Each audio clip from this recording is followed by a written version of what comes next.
My name's Leah Marrett and I'm Senior Research Scientist in Animal Production Sciences at Agriculture Victoria.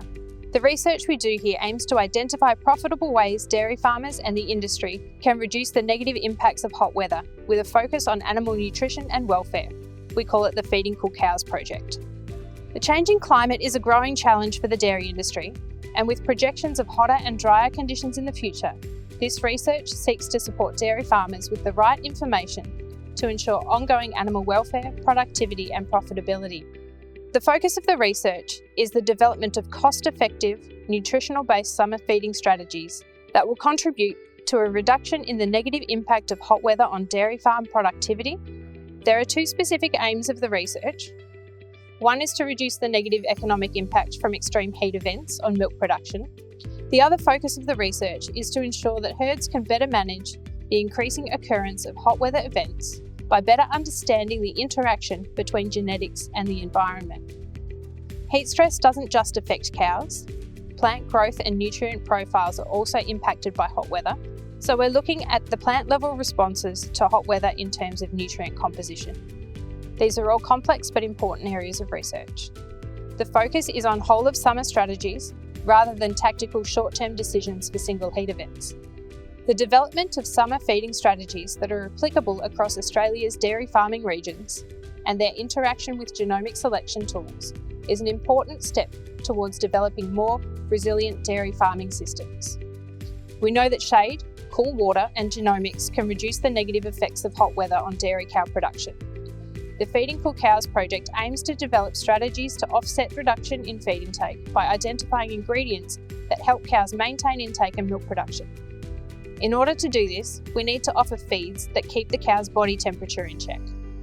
Over the past 2 years, we've been working with partner farmers across Australia to better understand the regional differences in milk yield responses to hot weather and how the duration and severity of hot weather influences milk yield. Key results so far from cow-level experiments have highlighted the influence between cow variation.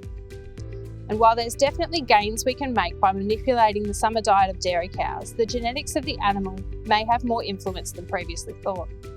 While responses to varying concentrate feeds were found, outcomes will be determined by cow factors and the location and climate of the individual farm. For example, feeding corn grain to cows during hot weather can improve forage intake and milk production. But the cost of corn does not always result in a net financial benefit. Feeding betaine, a substance that's involved in maintaining cellular water balance and liver function, results in lower body temperatures and aids in maintenance of dry matter intake. Given the low cost of such a supplement, this strategy was profitable under most scenarios we tested. Feeding fat can improve milk production, but it also increases body temperature, and prolonged periods of elevated body temperature can lead to further reductions in milk production.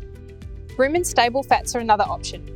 These are fats with a high proportion of saturated fatty acids, and they may be useful in minimising body temperature rises. These more stable fats may have better outcomes when forage quality is low. This is important because the most appropriate heat stress mitigation measures are likely to differ between regions that have different weather characteristics during summer.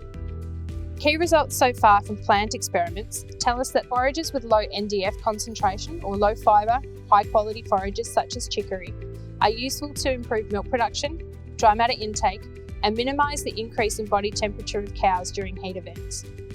Cows offered a low NDF hay ate more and produced more milk than cows offered a high NDF hay.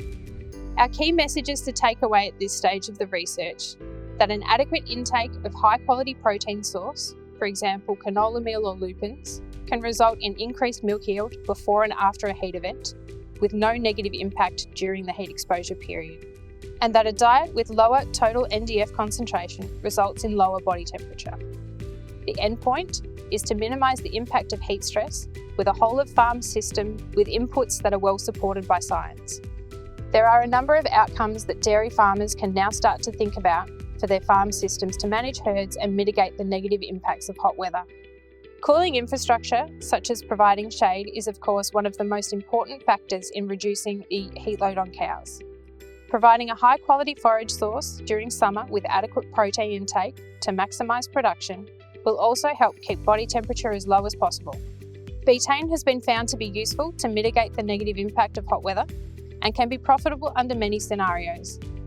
While corn is a common and readily available concentrate feed during hot weather, the cost of corn often outweighs the benefits due to the impact on profitability and is best used in areas of chronic heat, not short, sharp heat events.